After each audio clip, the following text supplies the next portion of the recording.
Hey everybody, welcome back. So if you watch my channel, you'll probably remember right about 2 years ago, I bought this welder. It was the cheapest one I could find at the time, about $120. This is still my favorite 110 volt MIG welder, flux core welder. But when I found out that Vevor has a new 110 volt flux core welder out, told them, yeah, I want to test that one out, and they sent it to me, and I'm really pretty excited about it. And this is it here. And this is the MIG 145. It is 110 volts only. And they say it will do stick and lift TIG, but it does not come with any accessories at all. And that's why I didn't do an unboxing, because you don't get anything in the box except the machine, the MIG gun, and the ground clamp. There's nothing else in the box. There's not a roll of wire. There isn't a stinger, there isn't a TIG torch, there's no consumables, nothing. So all you get's the welder, so I dispensed with the unboxing. So on the front of the machine, you have the connections for the gun lead, the trigger, and the ground.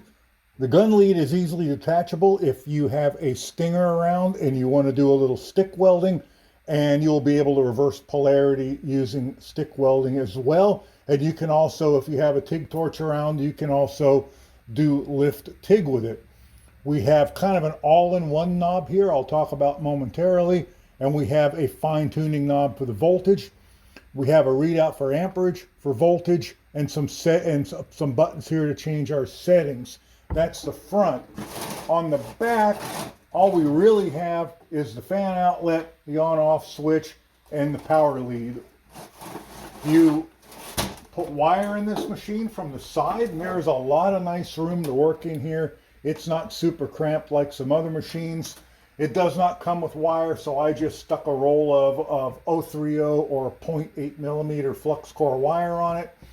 Underneath this knob here is a roller that has two grooves in it, one for 0.8 and one for 1.0, and you just turn it around for whichever one you happen to be using. This is 0.8 or 030 wire, if I didn't mention it. I think that's Harbor Freight Vulcan wire. This machine will run any 030 or 035 flux core wire. It doesn't seem to be very finicky in that regard. Let's turn it on and take a look at it turned on. Fan's not too horribly loud. Not sure what that front screen is telling us. Now, one of the first things you'll note on this is my amperage display on this particular machine. I am missing segments in the LEDs. Same one on both sides. This upper left vertical segment on the LED is missing. This is a fluke of this particular machine. I'm sure that very, very few of them have bad displays, and if you get one that has it, I wouldn't blame you if you send it back. So as I said, this is an all-in-one knob. This is what's called a synergic MIG welder. And the idea behind synergic MIG is to take the frustration out of getting your machine set if you don't know what you're doing. This is an all-in-one knob. You'll notice when I turn it up, both amperage and voltage are going up, and also wire speed is going up. This voltage knob over here is a fine-tuning knob for your voltage. Start out leaving it set to 0, get this set where you like it. Then if you find that your voltage needs a little adjustment, you know, the wire is burning back too close to the tip, or maybe the wire feels like it's banging into the material, you can adjust voltage up or down, fine-tune it as needed.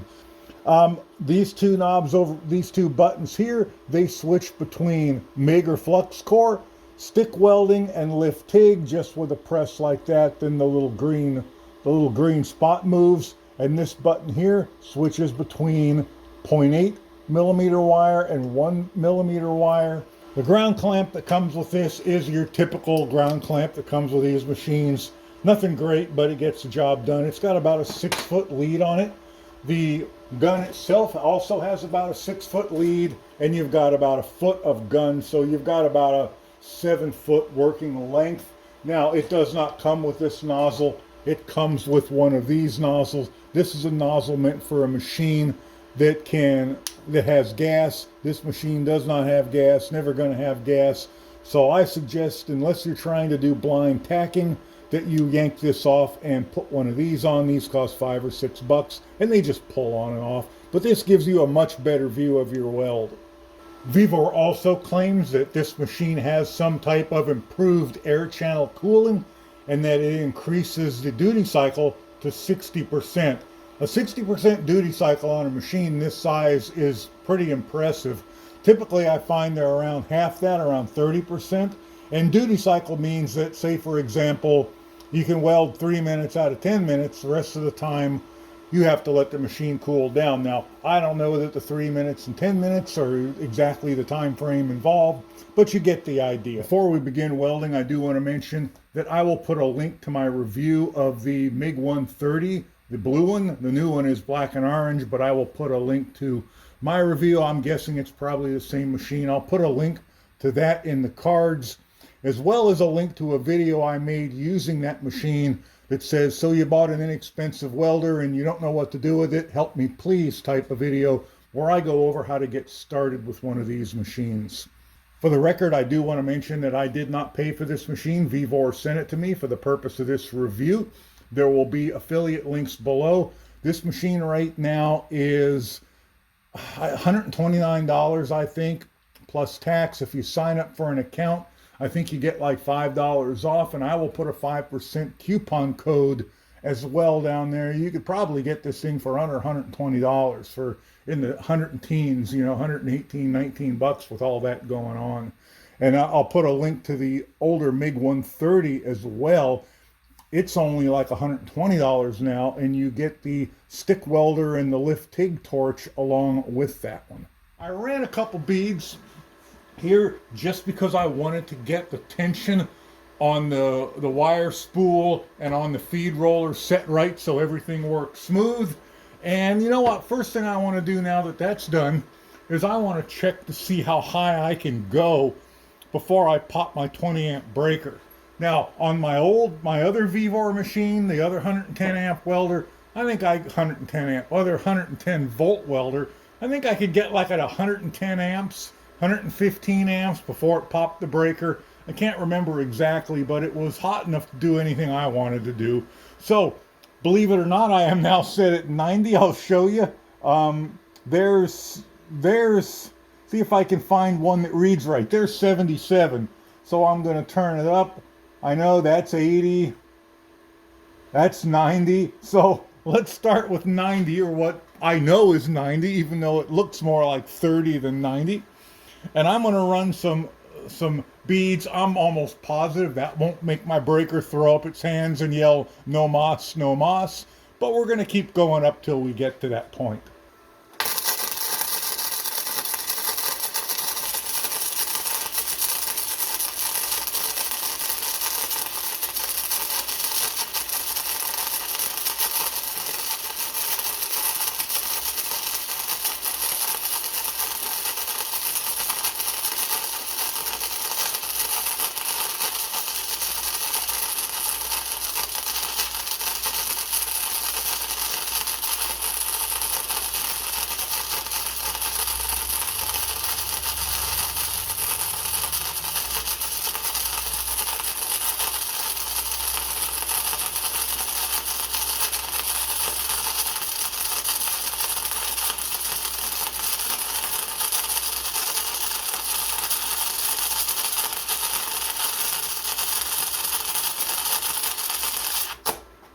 Okay, I think we can fairly say that it's not going to pop it at 90. So let's go from 90 to what we know is 100.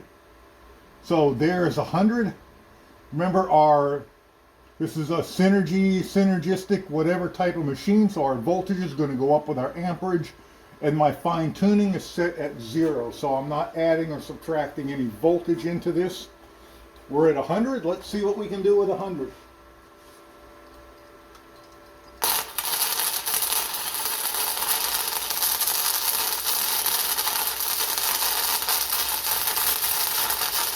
Definitely higher. Definitely melting into that metal better.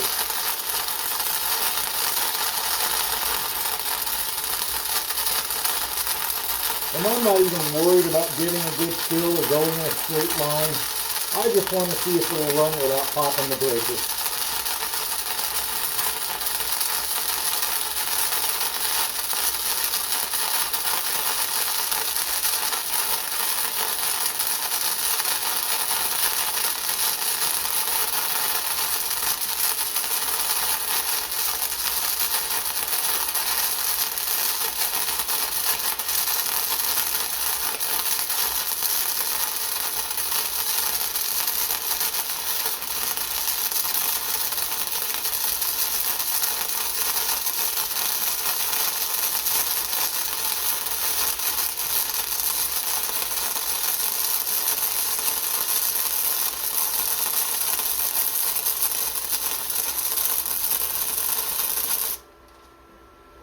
Okay, so 100 amps, that's a good sign. Now we're set to 110 amps.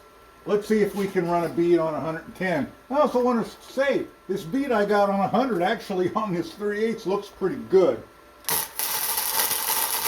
Oh yeah, much hotter.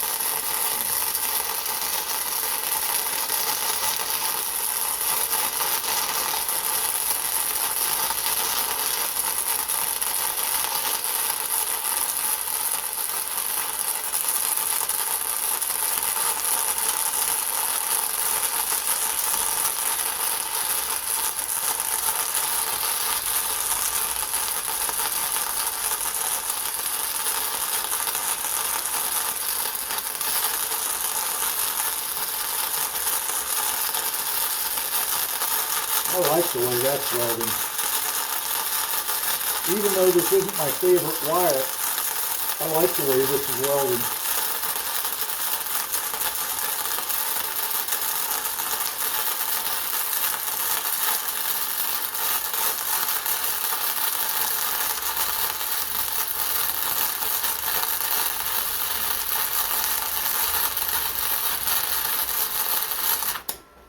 All right, that's pretty good. That was 2/3 of the way across there. Crank the machine to 120. Let's see what it'll do. Wow, that's hot. That is hot for this wire. Blowing in really smoothly though.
All right, I went full length across that at 120. Let's give it a shot at 130.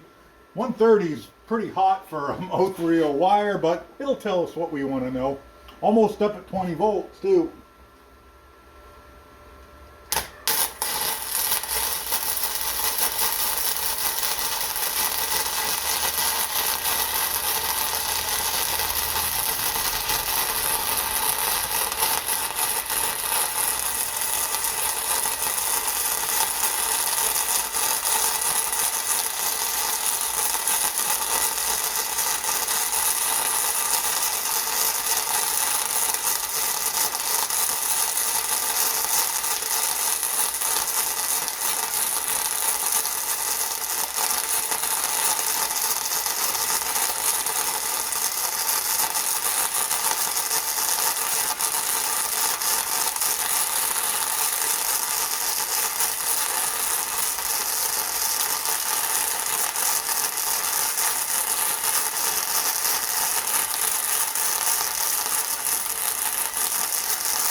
Well, I'm pretty impressed with that. That's 130 amps on a 20 amp breaker. I've got that set to max. That's cranked all the way up. By the way, I know some of you are going to say, who watch my videos, but Chuck, don't you have a 30 amp breaker that you put in on a couple of times to test machines that pop your breaker, 20 amp breaker, really easy?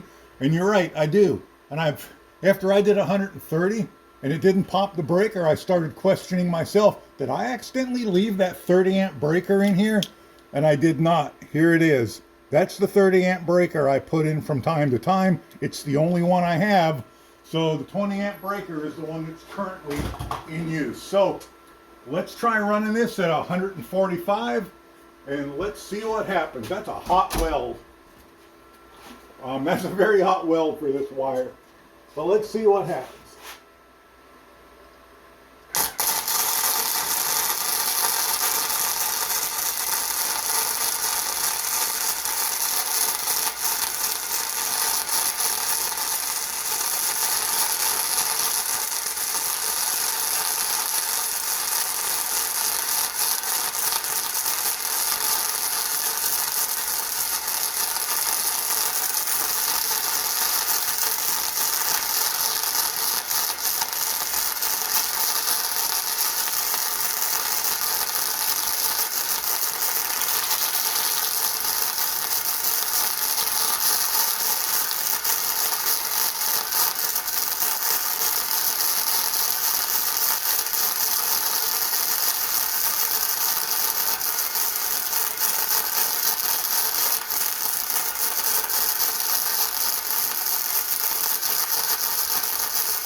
Well, I don't know what to be more impressed by. This machine or that 20 amp breaker that's held onto this. Ran at 145 amps on the machine and didn't pop my breaker. Now, I know a lot of you are going to say, well, why don't you put a clamp meter on that and find out what it's really putting out? Well, because my clamp meter only goes to 100 and I don't really want to buy another one just for this. So, I wish I had started at 145 and worked down, but I was so sure this was going to pop the breaker in around the 115, 120 range. I went the wrong way. So, with that being done, I know a lot of you are going to buy this to run on 110 to weld thin stuff. So, let's turn it back down to 70 or 80 and let's try welding some thin stuff. Okay, I have the machine set at 70 amps, or it looks like it's 71. I've got some thin wall tube. This tube is 16th inch thick. This is about the thinnest thing I really have around to practice on. I got it tacked in the corners. I left myself a little bit of a gap. Hopefully that will it'll both simulate a part that you can't fit up perfectly and give me something to weld down. I really have an issue seeing the direction to go in sometimes. I see it now. I think I see it. Oh yeah, I see it good now. Okay, that's fine. Traces averted. Yep, burning a hole in it. So that's a little bit hot to weld down 16th inch. Finish it off at that though. Y'all want to know how it feels. It fills a hole up, so we're going to find out. Remember, always go over your tacks. Don't stop at your tack and start on the other side. There's our weld. Not the prettiest weld I've ever done, but far from being the ugliest. And let me get the clamp somewhere else. And then there's our penetration on the inside. Let's turn it down to if I can figure out what 65 is on this messed up display. You know what, let's go down to 61. Switch in between 61 and 62. See if I can do better without a glove on. And by the way, these knobs turn They don't turn stupid easy, but they do turn a little easier than I would wish. See if Chuck can see the seam any better. Oh yeah, I see it fine. Trying to keep my head away from it so I'm not in the way of the camera. And then I lose track of the seam. I mean, I'd lose track of it anyway, but getting it a little closer helps.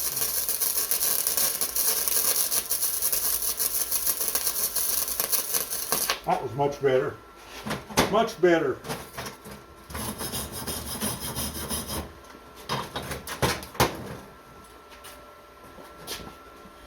I'm much happier with that. I could see it much better. And you can see we got some pretty decent penetration in there. Let's try one of these little test plates I made up for my welding wire shootout. Go up to 100.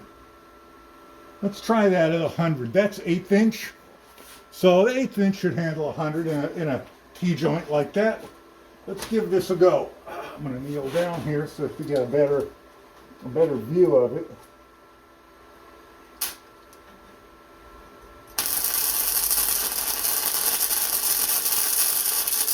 Oh, that weld's really nice.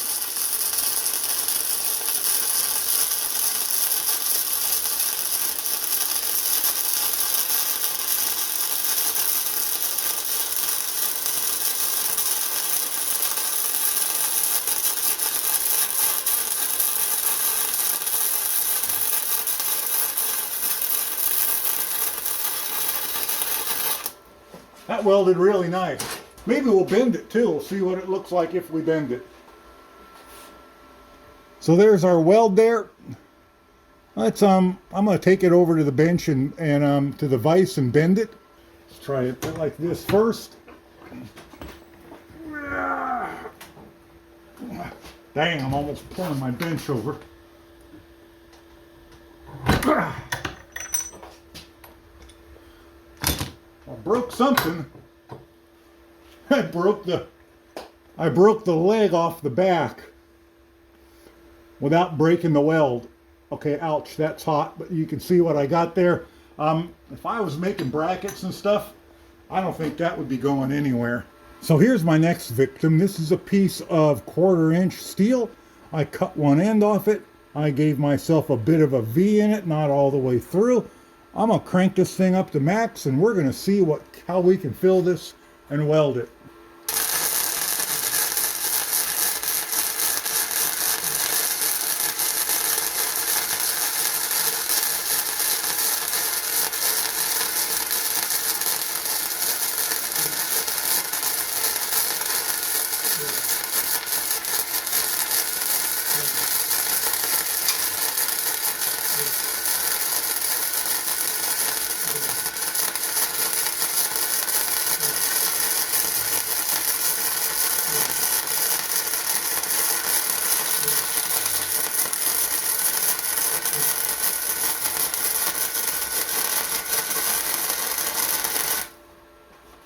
So here's our finished weld. That is a single pass, just a root pass. I put no cover passes on it.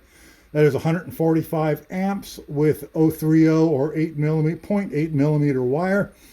I had it butted up tight so it doesn't look like I got any penetration. If I was doing this for real, I would have probably stuck something in there to give myself a bit of a gap at the bottom or V'd it all the way through. I left about a 1/16 of an inch at the bottom without a V in it. But let's take this over and break it and let's see what it's like. I have a feeling that's not going to break very easily. All right, so let's see if we can bust this.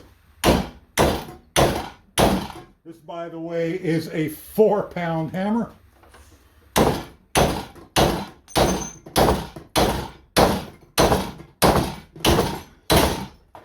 don't know that I'm going to be able to bust that. Let me reposition it slightly. That's a pretty damn good weld. I'm pretty proud of that weld, by the way. I'll have you know. Make sure I have this positioned for maximum leverage against that joint. Okay. Let me get my hood off.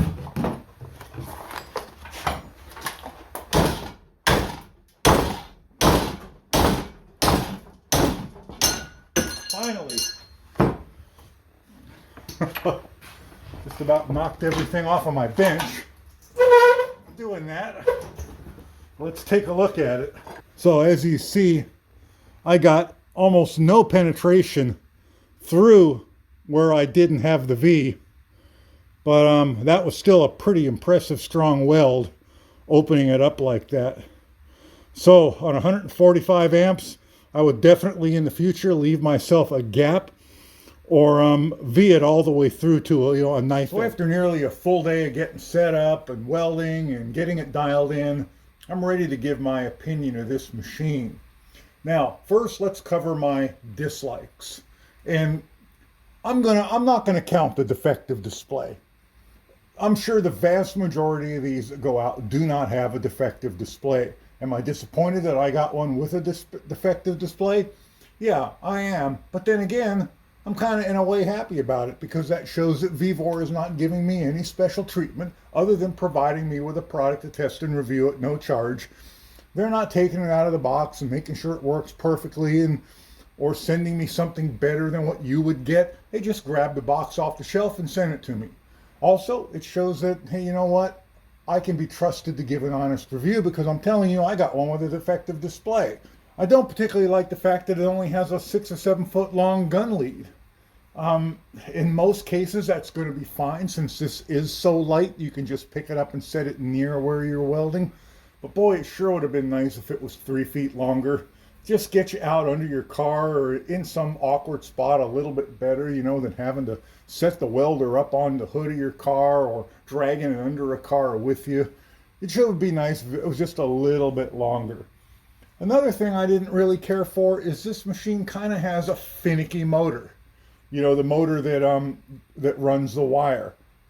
Whether this is just, specific to this particular machine or whether they're all like this, I don't know. It just took quite a bit more dialing in the tension on the spool and the tension on the wire than most machines I've tested and run. Most of them, you get them anywhere in the ballpark and they're fine. This one took a little bit longer to get it dialed in to where the wire ran smoothly at all speeds. Now that could be a feed roller problem too, but just mentioning it, once I got it dialed in, it worked fine. In fact, it was very smooth. Another thing I didn't care for, I wish they'd stop providing gas nozzles with flux core welders. This machine cannot run, has no provision to run gas. It should not come with a gas nozzle. It should come with the proper flux core nozzle. Now, that being said, they're $6 down at the store, and having this on it doesn't prevent the machine from working. It just kind of makes it harder for noobs to learn the process since their weld is going to be partially occluded by the nozzle. And you know what? That's pretty much it for the things I don't like about it. I certainly like the price of it. That's good. But let's move on to the things I do like. Again, the price, 145 amp. Flux core welder for $130 and even less with all the coupon codes and stuff. That's pretty impressive. I like the fact that once I did get the tension on the spool and the wire dialed in, the wire did run smooth at all settings. I really like having the voltage display on it. I think that's really nice to have. It made very good looking welds. I was really pleased with the appearance of all the welds it made. Here's the one I broke. I showed it to you before. I'm really happy with that. And it probably seems like a little thing, but I like the folding handle rather than having one that's just stuck in the raised position all the time. What did I really like it? What's my big like about it? I've been saving this for last. On my 20 amp 110 volt circuit, 120, it's about 115 to 117 here. It ran good no matter where I set the amperage.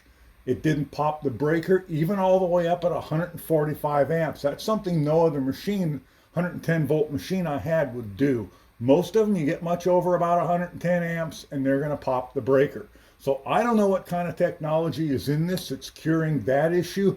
But boy, it makes a big difference when you're just, a home gamer and you don't have anything better than 110 volts on a 20 amp circuit. You don't have a 30 amp 110 shop circuit. And this machine doesn't run 220, and you might not have 220 available anyway, other than where your clothes dryer or your gas or your electric stove is. So one thing I think we're going to have to talk about is this.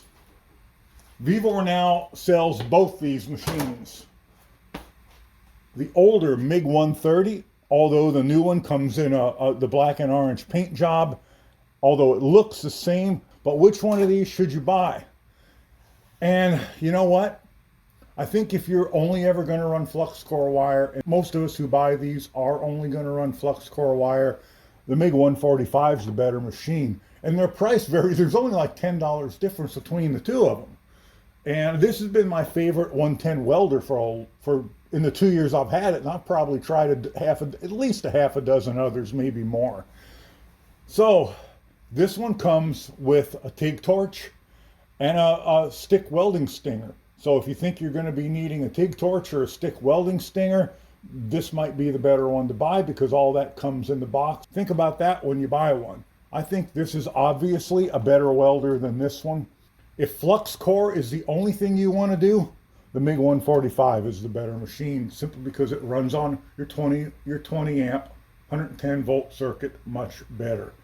Anyway, thanks for watching, guys. I will put affiliate links in the comment section below or other links in the cards. Thanks again to Vevor for sending this out. I'll catch you guys in the next one. Bye for now.